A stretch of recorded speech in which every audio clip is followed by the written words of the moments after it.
Hi everyone, it's me Gaming Dew and 20 questions part 23. Let's get right on into it.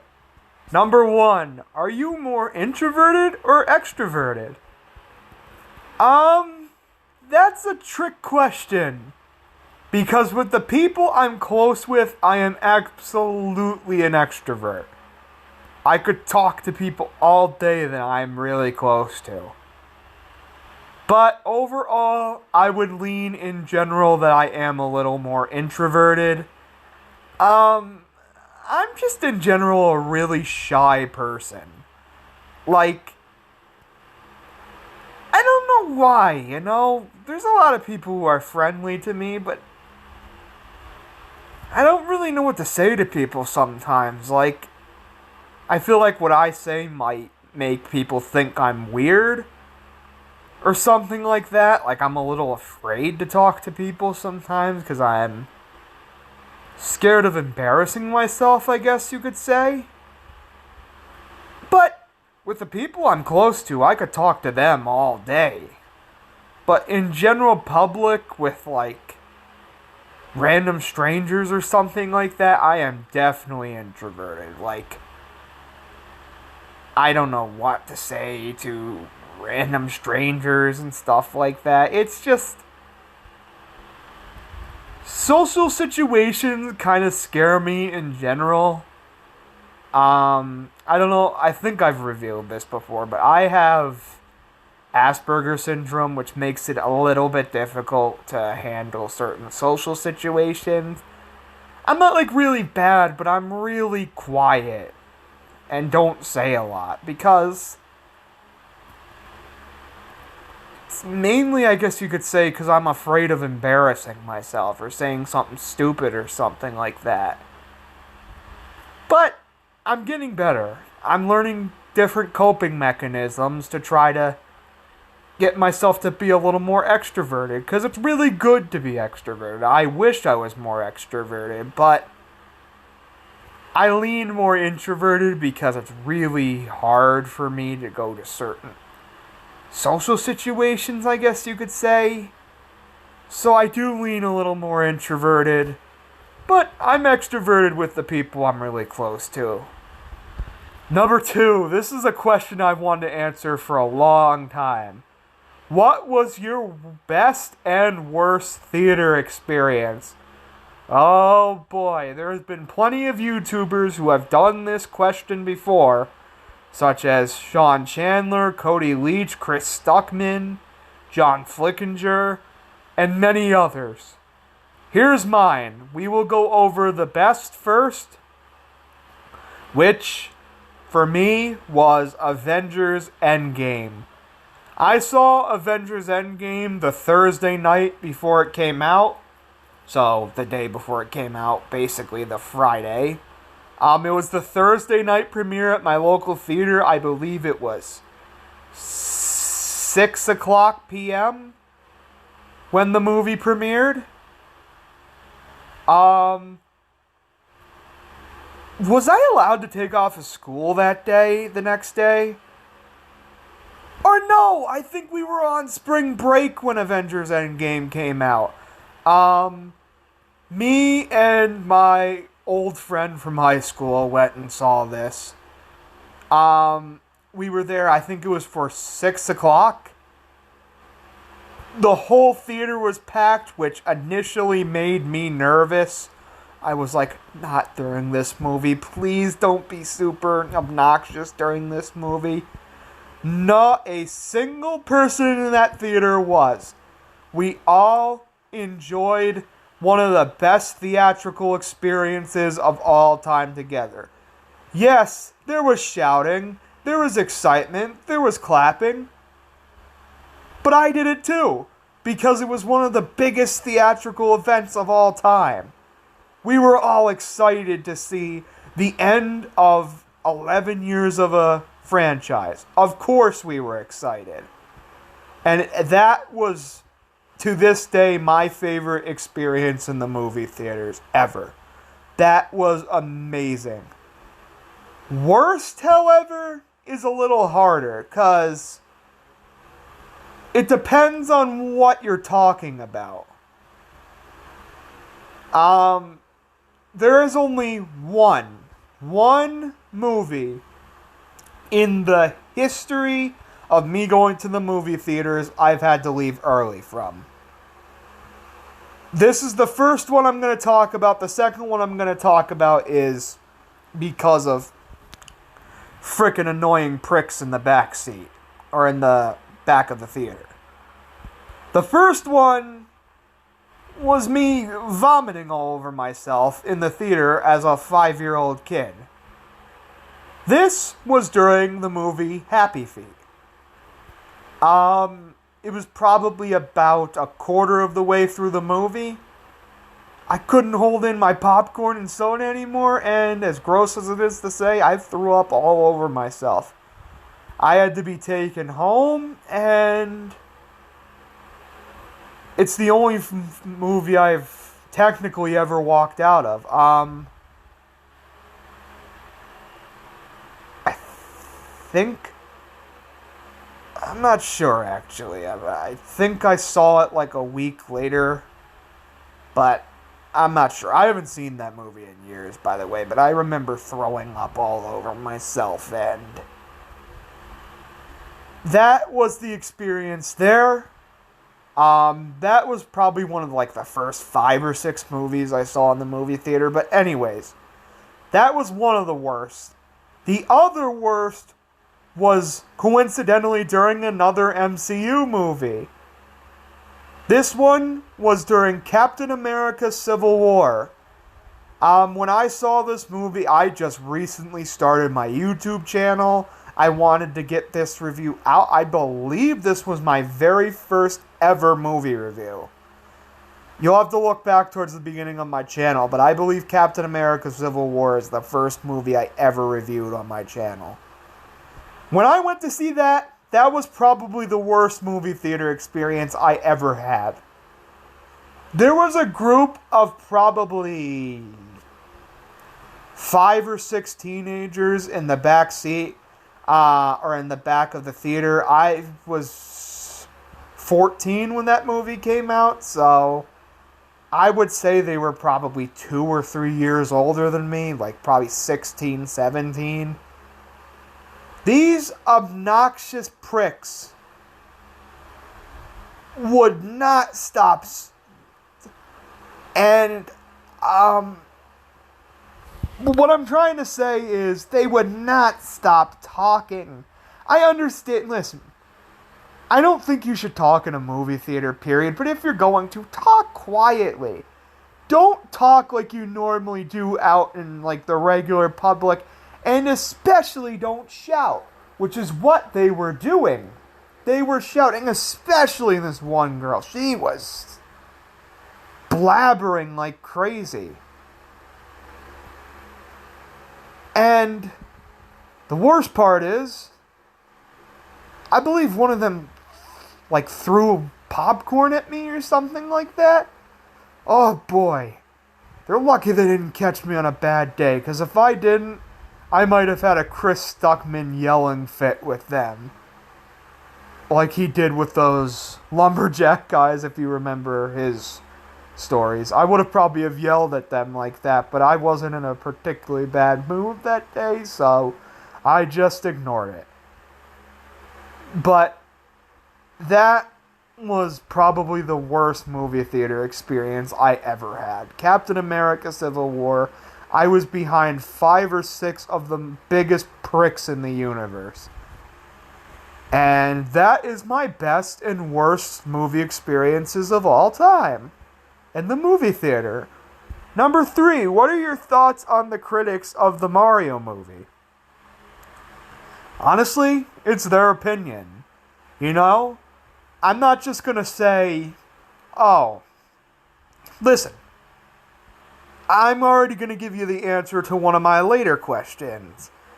How was the Mario movie? I will answer that again and go into more detail what I liked about it later. But personally, I really liked the Mario movie. I thought it was a lot of fun. Critics, however, are more mixed on it. It seems to be going up a little bit. I don't know if it'll get up to fresh, but that's okay. You know what? Critics don't have to like a movie. And they're observing a movie because it's their job. If there's problems with the movie, they're going to report it, or else they're probably not going to be seen as reliable critics, is what I'm trying to say.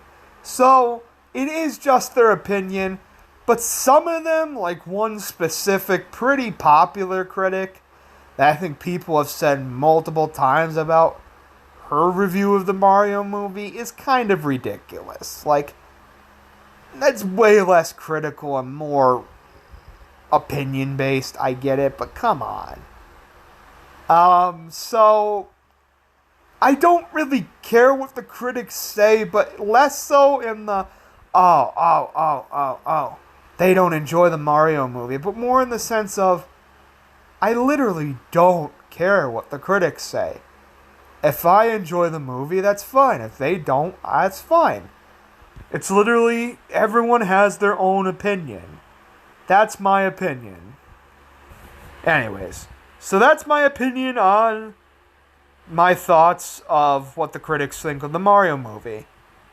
It's okay. Number 4, what was your favorite preschool show as a kid? This means like shows that were meant for kids under the age of like 6. It would probably be either Blue's Clues or Sesame Street. I watched both of them probably about equally. And I used to love those shows. I had definitely the most videotapes. I actually used to have a VCR before like 2008 when I finally got a DVD player. We used to have a VCR, and a lot of my childhood movies were on videotape, and a lot of them were either Sesame Street or Blue's Clues. I loved those shows to death as a kid. And even when Steve came back in 2021 to talk to the old audience, that honestly brought me watery eyes. It was nice. It was like seeing an old friend again. So, they still, to this day, hold special place in my heart. I don't watch those two shows anymore, but they still hold a special place in my heart because they were a major impact in my childhood. So, it would be Sesame Street and Blue's Clues. Number 5, what made you want to start a YouTube channel? This is a question I'm surprised I never put on here. But my basic answer to this question would be the fact that I've been watching YouTube videos since 2007. I've been watching them constantly since the very first one, which was weirdly old Pillsbury Doughboy commercials, are some of the first YouTube videos I ever watched. And when I started watching these, I was like, what else is on here? Then I'd watch videos like the Gummy Bear songs. There was this hippo and this dog who sang The Lion Sleeps Tonight. I don't remember their names, but I used to watch that video all the time.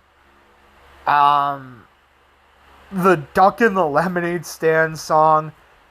But my prime for watching YouTube, and when I started to want to become a YouTuber, was around 2011. This is when I started watching so many YouTubers. Annoying Orange, Fred. I don't think they hold up particularly good today. Actually, the old Annoying Orange videos, like I'd say the first 20 or so, out of like the hundreds there are now, but I'd say the first year and a half of Annoying Orange holds a special place in my heart. The new videos I don't really care all that much about, but sometimes I actually go back and watch like the Annoying Orange videos from 2009 to 2011, as they're some of my childhood favorites. Then I watched this guy called The Review Spot. He would do unboxings of, like, kid robot toys, like the Family Guy and the South Park ones, and it was just fascinating. These were my favorite unboxing videos to watch. There were so many YouTubers I'd watch back in the day in 2011. I'd say for me, 2011 to 13 was the prime of YouTube. But anyways, let's skip forward to 2014. 2014 is when my channel was first created. Around that time, I was a massive fan of Zelda. I was massively into The Legend of Zelda. So I think I called myself, like, Zelda Guy 01 or something like that. And then my channel was created with, I believe, me and my mom created it together. And we created it. It wasn't to make videos yet. It was just to like videos and subscribe to certain channels and stuff like that. Then came 2016. I was going into high school in a couple months before I started my YouTube channel. So I was figuring, I think maybe now would be about the time to make an attempt to make YouTube videos. So I did. And on April 20th, 2016, 7 years ago, I can't freaking believe some of my videos are 7 years old now. I made my very first YouTube video. And it's pretty freaking horrible now. But my videos have improved somewhat over time. I've gotten higher quality. And I'm satisfied with my videos now. They're not, like, professional, but my channel isn't a professional channel. It's a small little channel you can come to get the smaller part of YouTube, basically. But I wanted to start a YouTube channel because the platform just fascinated me so much that I wanted to do my own thing on there. Alright, number 6, I'm going to make this really quick because I already answered this. How was the Mario movie? Really good. I really liked it. It was a lot of fun. It wasn't perfect. The story should have been a little slower. But it was a ton of fun. Especially the parts with Jack Black's Bowser and Charlie Day's Luigi. That was so good. I'm not going to say too much more besides that. This is going to be the quickest question. I really liked it. Number 7. Are you excited for Guardians of the Galaxy Volume 3?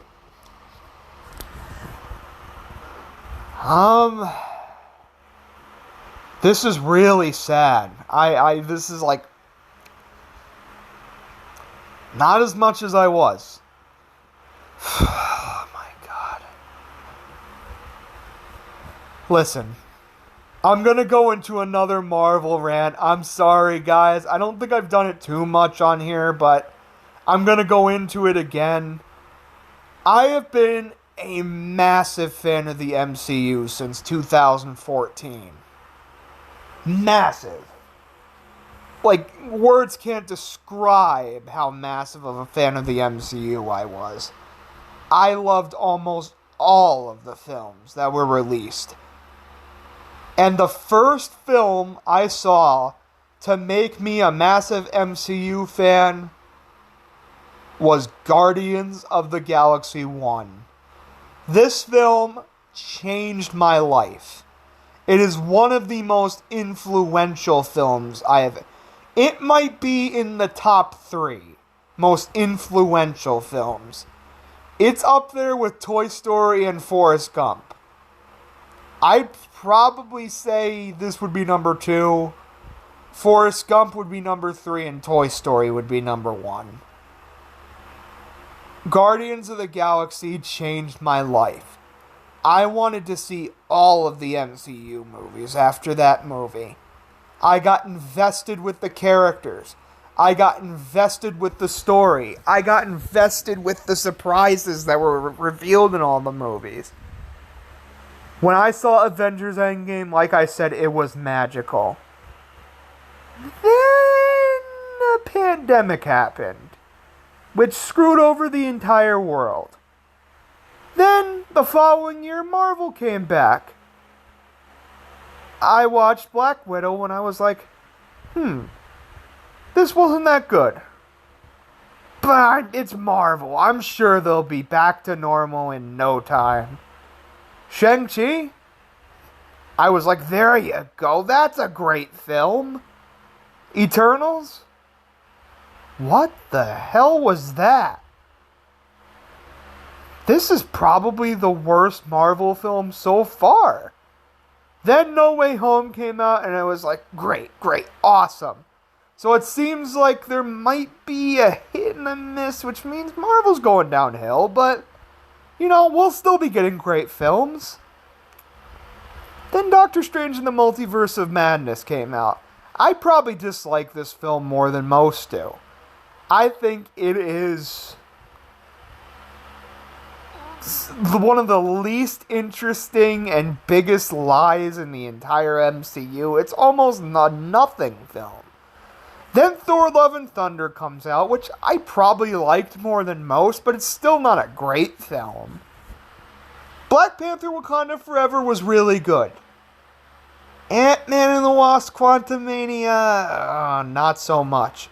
In fact, I would say it's worse than Doctor Strange in the Multiverse of Madness. At least Doctor Strange in the Multiverse of Madness had cool cameos and good visual effects and good scary stuff. This had almost nothing.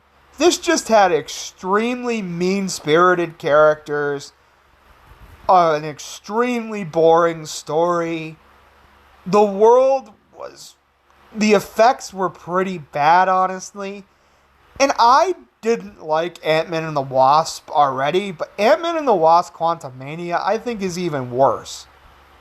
Ant-Man and the Wasp Quantumania is without question in my top 5 least favorite MCU movies. It is so boring, it is mean-spirited, the effects are horrible. If it wasn't for Jonathan Majors Kang, which unfortunately he may not be in the MCU much longer because of the allegations against him, but he was the only really good part in that film. He was. He was the only part of Ant-Man and the Wasp Quantumania that was good. After I saw that, my excitement for Marvel movies went to a record low.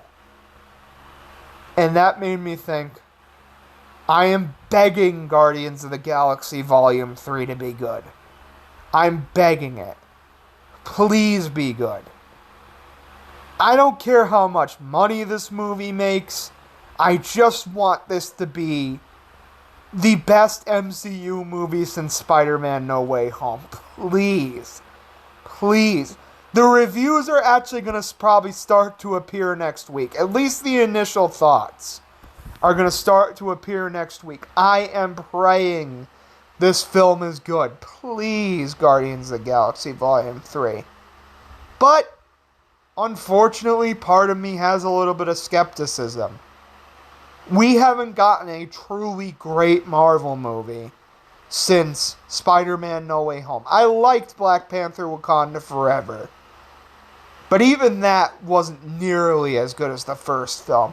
I said I liked it more than the first film at first, but now looking back at it, I think the first film is better. I want a film that I know I'm going to have an opinion of. I love this film and always will again. I think it'll happen again in the MCU. Unfortunately, I'm just not sure it's going to be Guardians of the Galaxy Volume 3. I hope so. I am still excited for the film, but I'm cautiously excited. Number 8, how many geography books do you have? Like 60? I'm not kidding. I'm not going to get into counting right now because that would take 6,000 years. But on my bookshelf alone, I'd say I probably have over 50 books. You got so many from so many different parts of the world. It's getting to the point where I'm not just collecting them on countries. I'm starting to collect on countries' foods and culinary stuff. I love geography books. I love reading about the world. There's details in there you just don't get from YouTube videos. Plenty of it. That's why I collect books. And it's like, if people ask, why do you collect books and not just watch Drew Binsky or something like that? I do watch Drew Binsky. I watch almost all of his videos.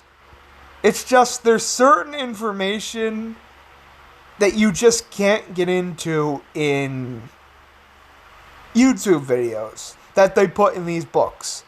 So they're very interesting. And I got even more coming in the mail in like a couple weeks. I got the Arabian Peninsula, Central Asia, and a combination of Russia, Ukraine, and Belarus. Please don't say anything about Russia or Ukraine during the war. Yes, I am totally on the side of Ukraine, that Russia should not have invaded a sovereign country. Ukraine is its own independent country. It should have just been left alone. But you gotta admit Russia has an interesting history. And I'm getting it combined with Belarus and Ukraine. So that's what matters the most. It's got a really interesting history, and I'd love to read about Siberia. It just interests me a lot. So right now, I think last time I counted, I had over 50 books, but I probably added 10 more since then. So I probably got about 60 books in my collection. It's a lot, and I plan to collect a lot more in the future. Number 9, what is your ranking of the Toy Story films? Right now, it's easy to pick the range. The later two are the weaker ones, while the first two are the stronger ones. Actually, it's pretty easy to pick between 2 and 1, but let's go with it. Anyways. Number 4, I am ultimately going with Toy Story 3. I know I said I had a change of heart of Toy Story 4, and I thought it might have been the worst Toy Story now, but there's just things in Toy Story 3 that I will never get. I will never get how it was so freaking depressing. And while it had its fun moments, it felt like a drama more than a comedy or a fun time. It was way too dramatic. 4 is at number 3. It's a lot of fun, way more fun and less dramatic than Toy Story 3, but I will admit I do have a major problem with Bonnie as a character in the movie, and what she does with Woody is absolutely ridiculous to the point where it takes off a lot of points for the movie for me. 2 is Toy Story 2. Toy Story 1 and 2 are really nostalgic for me. So it just comes down to which film is a little more nostalgic for me. I like these two almost equally. Toy Story 2 is such a fun, hilarious film with such quotable lines, a beautiful story, great friendship between Buzz and Woody. The location in Al's apartment is interesting. The concept of toys being collectibles is really fascinating. So, I put 2 at number 2 and 1 is Toy Story 1. It changed animation forever. It's got such a well-known and enjoyable story. All the characters are there at probably their absolute best. It's hilarious. It's heartwarming. Toy Story 1 is just such an amazing film. It's one of my favorite films of all time. If it wasn't for War for the Planet of the Apes and Spider-Man from 2002, I think Toy Story is my third favorite movie of all time, period. It's such a good movie. Number 10, how many Steam games do you have? I'm going to say I roughly have about as many Steam games as I have geography books. Probably about 60. Right now I am actually planning on playing some Counter-Strike games. These games fascinate me more than the average Call of Duty game, so I was like, this seems like a fun game to play, so I just got Counter-Strike Global Offense, or CSGO as it's called. I'm going to try it out. Couple months ago when Rockstar had their sale on Rockstar games, I got a big card and I got GTA 5, GTA 4, and Red Dead Redemption 2. All for my PC, and it was awesome. So I have a lot of Steam games. Some people have way more than I do, but I have enough to say I have a fair amount. Number 11, what are some of your pet peeves? Probably my biggest pet peeve. Not a lot of stuff really annoys me, but if I had to pick pet peeves, it'd probably be people being overly loud. It's normal sometimes for people to be loud, especially if they're having fun. But I can't help but getting a little annoyed by it. I don't know why. It's just...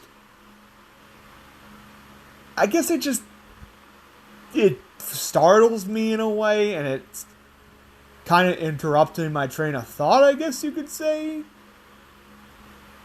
So, that would be one of my pet peeves. If I had another pet peeve...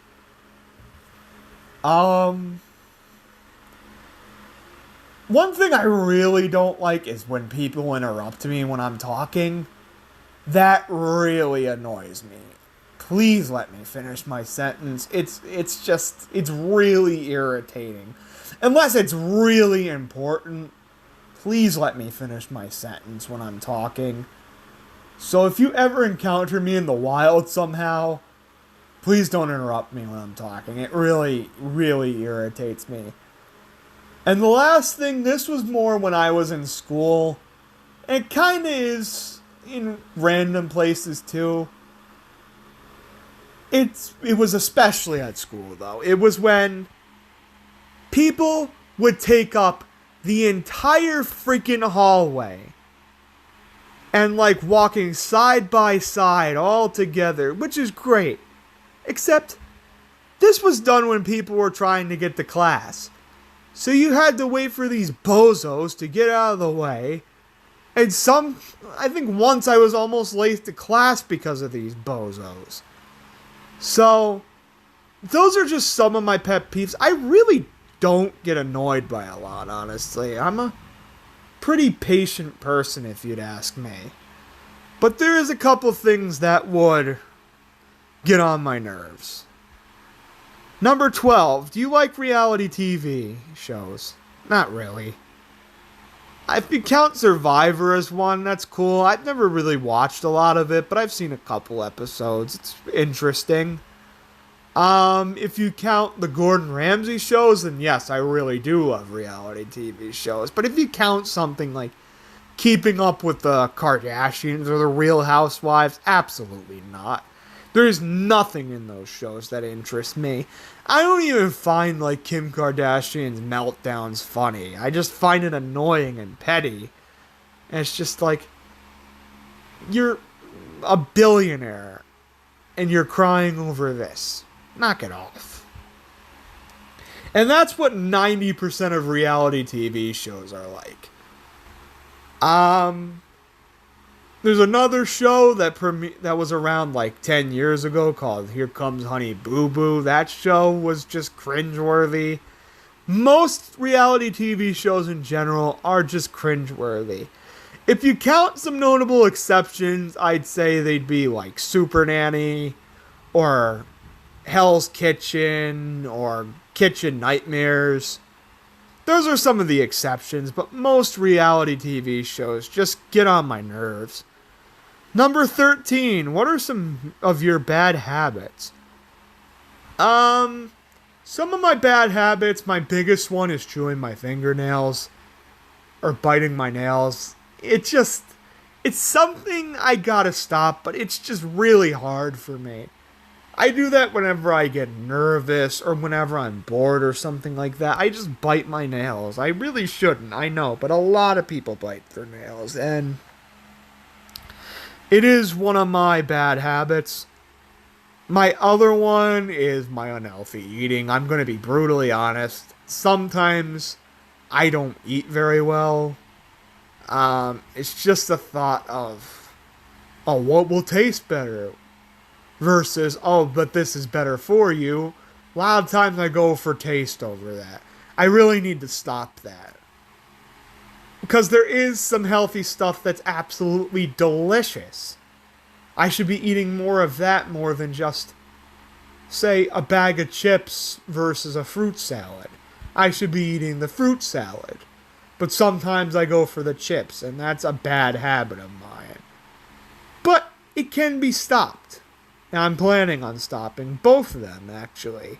I want to have good nails, and I want to not be Jabba the Hutt. So, from now on, I'm going to try to get away from my bad habits, which is what I think most people should try to do. As long as you're doing that, it's okay. Everyone has a form of bad habit, whether they want to admit it or not. Number 14, what's your favorite Zelda game? My favorite Zelda game is The Legend of Zelda Majora's Mask. This game is amazing. One of my top 10 video games, if not top 5 video games of all time. The music is breathtaking. The story is amazing. The side quests are some of the best side quests in all of gaming. Just everything about this game is mesmerizing. All the different masks are so cool. It's emotional, especially the scene where the one guy gets turned out from being a Gibdo and reunites with his daughter in Akana Canyon. That scene is tugs at your heartstrings. It is absolutely... I've played this game probably 4 or 5 times now. And I plan my most recent playthrough being last month. And I plan to play this game again probably at least once a year from now on. This game is so freaking amazing. And I haven't even done all the side quests for my recent playthrough. So I'll probably go back and play a little bit of it for the side quests. I love Majora's Mask. It's one of my favorite games of all time. 15. What are some of your childhood books? I have a fair amount of them. Some of my favorites are like the classic Dr. Seuss books, especially Green Eggs and Ham and Horton Hears a Who. I read Horton Hears a Who probably 2 or 3 years before the movie came out, so when I heard they were making a movie, I was excited for that movie. I really wanted to see that movie come to life. I was excited. I didn't really read The Cat in the Hat until I got to kindergarten. That's when I first actually read The Cat in the Hat. But I had a pretty fun experience with that. The movie with Mike Myers is a freaking horrible movie, but it is freaking hilariously horrible. It's probably the best of all time in terms of a so bad it's good movie. That is one of them for me. Some of my other childhood books include stuff like the If You Give books, like if you give a mouse a cookie, or if you give a pig some pancakes, if you give a cat a cupcake. Those books I read a lot as a kid. I have a lot of childhood books, but I'd say Dr. Seuss is the ones that resonate with me the most, especially Green Eggs and Ham and Horton Hears a Who. Those are just some of my childhood books. Number 16. What's the biggest fish you've ever caught? Look at that down there. That right there is the biggest fish I've ever caught. That is me when I caught an, I believe it was a 10-pound rainbow trout. I caught that about a year ago yesterday is when I caught that trout. I caught that trout and it was probably one of the proudest moments of my entire life. I adore fishing. It's probably my favorite non-indoor activity. I just love to go down to... I live in New Jersey, but I don't live all that close to the ocean. I live in the rural, mountainous part of New Jersey around the Skylands area. So, when we go fishing, we go to lakes and ponds and rivers and stuff like that. Just going down to the lake, casting a pole, even if you don't catch anything, it's one of the most relaxing things I can do for myself. It's one of the most relaxing things for me. Even if I don't catch a single thing that day, it's the experience that counts. It's one of the things that catching something makes it 1,000 times better. But even if you don't, it's something that I just love to do so much. I could do it 1,000,000 times and never get tired of it. I love to go fishing. And that 10-pound trout right there is my biggest accomplishment. I love it. It's in my freezer somewhere. I don't know where, but I have it in my freezer somewhere. And yeah, I love fishing. And that is the biggest fish I've ever caught is a 10-pound rainbow trout. Number 17. Is there a country you'd never go to? Yes. But not a heck of a lot. If you know like the top 20 most dangerous countries in the world, those are countries I'd avoid. But even they have very interesting histories to them. And I'll tell you something. There are some countries in the world that I think are a damn shame that they're so dangerous. Especially countries like Syria and around that region. Those are some of the oldest countries in the world. Some of the oldest history in the world is right there. But because of terrorism, it's not safe. Which is a damn shame. I'd love to go visit some of the oldest buildings in the world. Learn about some of the oldest history in the world. But I won't. Because I don't want to get killed, honestly. So, there's not a lot of countries in the world I wouldn't go to. But places like Syria, North Korea, Yemen, Afghanistan, I would not go there right now. In my lifetime, some of them might and probably will get better, but for now, those are countries I just wouldn't go to. They're too dangerous. Number 18. What video games are you currently playing?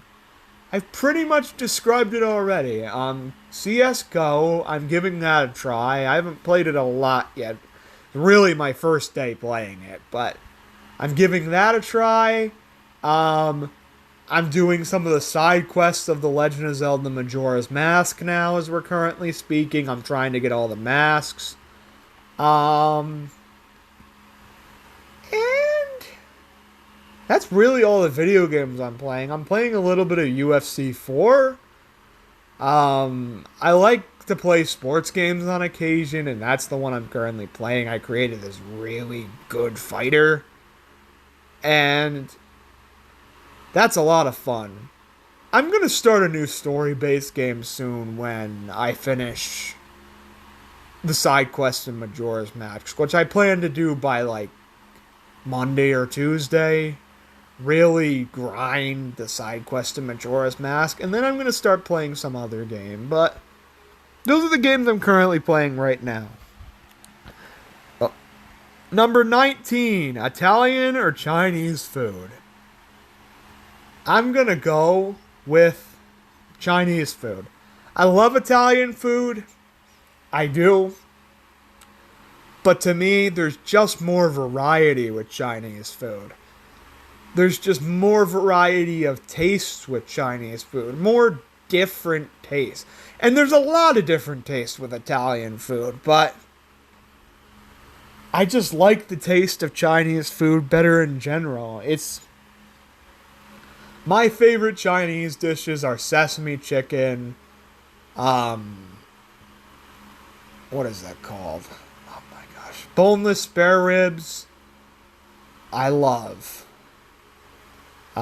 Beef lo mein. There's just so many good Chinese food dishes. And there's a lot of good Italian food dishes. I love Alfredo dishes. I love chicken Alfredo. I love fettuccine Alfredo. I love shrimp Alfredo. That's like my favorite pasta dishes are Alfredo dishes. I love Alfredo. I love pizza, just like most people on the planet. I love pizza, especially a good. My favorite pizza is probably a bacon and mushroom pizza, but a close second would probably just be a pepperoni pizza. That's just so satisfying. It's simple but satisfying. But Chinese food, you give me an egg roll, a pint of beef lo mein, and a thing of boneless spare ribs. Chef's freaking kiss right there. So I like Chinese food a little more than I like Italian food. And number 20, what's your favorite streaming service? That would be HBO Max. Just the most I like to watch of my personal favorite shows and stuff is on HBO Max. I adore South Park. It's in my top 3 favorite shows of all time. If you hear a thunderclap somehow, we're currently getting a thunderstorm. We're at the end of the video, so it doesn't matter that much, but if you hear loud thunder for some reason, we're currently getting a thunderstorm. I see the lightning. But we're going to try to finish this quick so you don't have to get your eardrums busted. HBO Max has South Park. It has all the old Cartoon Network shows like Chowder, Flapjack, Regular Show. It has probably the best movies. It has like Rocky and stuff like that. The only thing I don't like about HBO Max is they're getting rid of the classic cartoons like Looney Tunes and Tom and Jerry and stuff like that. That doesn't impress me much, but I watch South Park almost all the time, which means I watch HBO Max all the time, and I love it. HBO Max is by a country mile my favorite streaming service. If there hasn't been a big thunderclap already, here might come one. Yeah, it's coming. So, I'm going to have to wrap things up so you guys don't go deaf. But that's about it for today's 20 questions video. This is actually the shortest 20 questions in probably close to a year. This is a pretty short one. It's not even 50 minutes. But that's going to do it for today, guys. I hope you guys like this video. Part 24 will probably be out sometime during the early summer. And I hope you guys like this video. Gaming Jew here. See you later. Bye.